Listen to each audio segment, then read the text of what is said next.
Okay, here we have a downspout that instead of putting it underground, what they did was they created a brick wall with a brick channel that follows around the garden bed.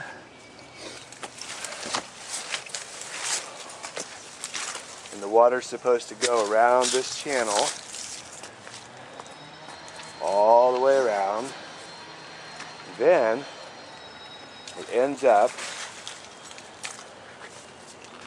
in a drain at the end. And of course this drain was totally covered with dirt and debris. This is not the greatest idea in the world, a very costly venture rather than put the pipe underground. This downspout, which we just cleaned, also hooks into this drain. Hey, good morning. Chuck here with Apple Drains. Let's take a look at a call that we've been to where we come out and we find this. Can you see there's some type of drain there that's just totally backed up?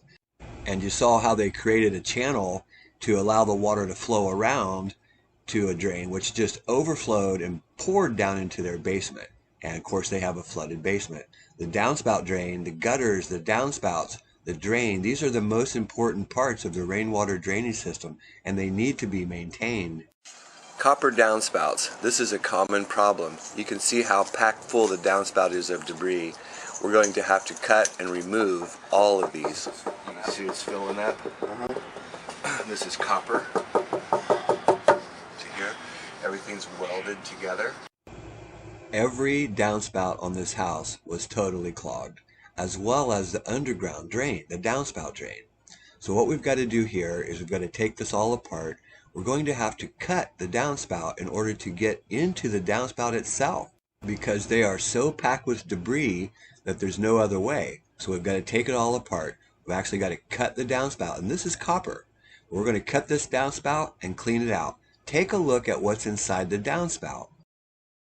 And again, you can see all the debris that is inside of this downspout. And yes, this happens in aluminum, galvanized, but boy, does it ever happen in copper.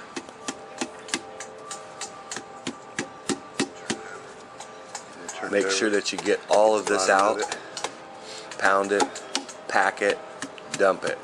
There's some more debris. It's not just roots that get backed up into your downspout drain. Whether it's corrugated or whether it's PVC, you can see the debris that can build up inside the drain. Okay, let's go ahead and put it back together. These are downspout crimpers, and we need these in order to put the copper downspout back together. Basically, the crimpers will shrink the downspout. They pull it tight together at the bottom so that we can slide the piece that we cut back over top of the original downspout. Once we do that, we need to secure it. So we're going to use a stainless steel screw. We call these zip screws, and we just load that into our drill. Push hard. Don't worry if it kinks, because the drill will pull, the screw will pull that downspout back together. Next, we secure the downspout adapter so that we can stick it back into the underground drain. And finally, we'll secure the downspout strap. Hey, this is Chuck with Apple Drains, reminding you that if you believe you can do something, I guarantee you can do it. Have a great day.